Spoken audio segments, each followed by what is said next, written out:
Ici. Oui, juste derrière. Aussi, hein. Oui, on va y aller. Oh, le pied. Le micro. Oh. Ouais. Je suis de retour. Okay. Bon, alors, maintenant, on va être bien là. Eh ben, dis donc. Bah, génial, première impression, elles sont formidables parce que c'est la première course de ce trimaran massif et c'est sa première victoire. Vous pouvez pas rêver mieux, je crois que ce bateau il est extraordinaire, je l'aime déjà. Et voilà, et partager tout ça avec la Pascal, c'était un moment fort. Il m'aime aussi. Ouais. Et ouais, non, c'est que du bonheur. Je pense qu'il y a plein de choses à apprendre encore avec le bateau. On en a découvert tous les jours. Mais une Transat Jacques Vabre, c'est toujours super, quoi. Parce que le parcours est magnifique, parce que le partager ça en double avec quelqu'un. Et là, c'était bien d'être en double parce qu'il y a des fois, franchement, tout seul, c'était compliqué. Hein. Et donc, il y a quelques petits trucs à régler. Mais enfin, bon, on s'en est sorti, c'est l'essentiel. Et en plus, arriver premier ici, voilà, moi, ça faisait il y a 10 ans. Hein. J'ai gagné, c'était pas ici, mais c'était la Transat Jacques Vabre, c'était il y a 10 ans. Et donc, c'est sympa, quoi. Voilà.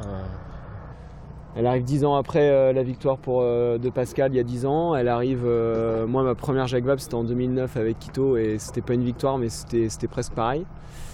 Et voilà, ça s'enchaîne après tout ça et c'est vrai que c'est beau et c'est peut-être d'autant plus fort et d'autant plus beau que j'ai eu aussi des Jacques Vabre il y a 2 ans avec Michel, on était pas loin de faire quelque chose de bien aussi et puis on se rend compte voilà, que le mât a cassé au niveau de Bahia, donc c'est jamais simple. Et puis celle-là, on voit qu'enfin on y arrive. Et par contre, au début d'une belle histoire, et c'était pas simple. Ouais. Et c'est pas facile de fonctionner à deux, et on se connaissait pas depuis 20 ans avec Pascal. C'est notre première nave en compétition ensemble.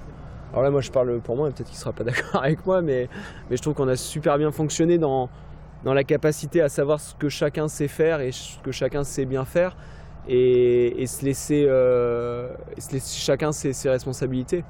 Enfin, là-dessus, je trouve que ça a super bien fonctionné.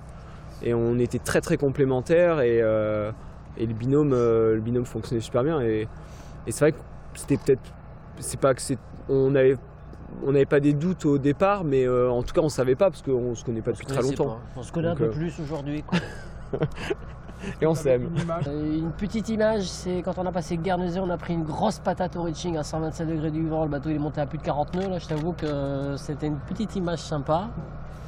Et une autre image, c'est plus une image d'ordinateur. C'est quand on jibe à l'intérieur de nos amis Sodebo au niveau au large du Cap Vert. Ouais, juste avant le Cap Vert. Je pense que c'est un moment qui est déterminant dans la course.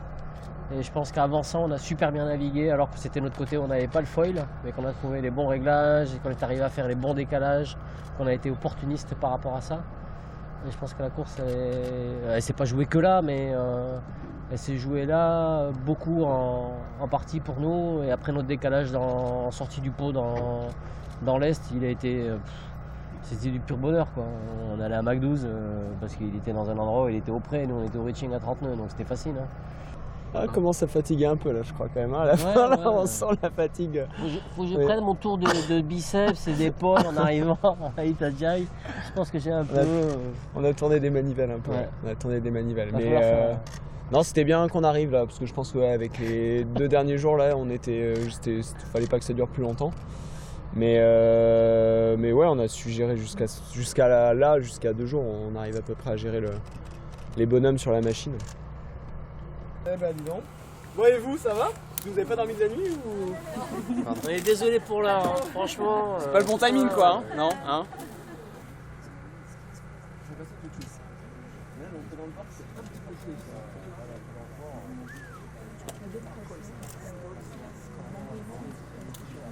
Ouais, bon, ça se gère.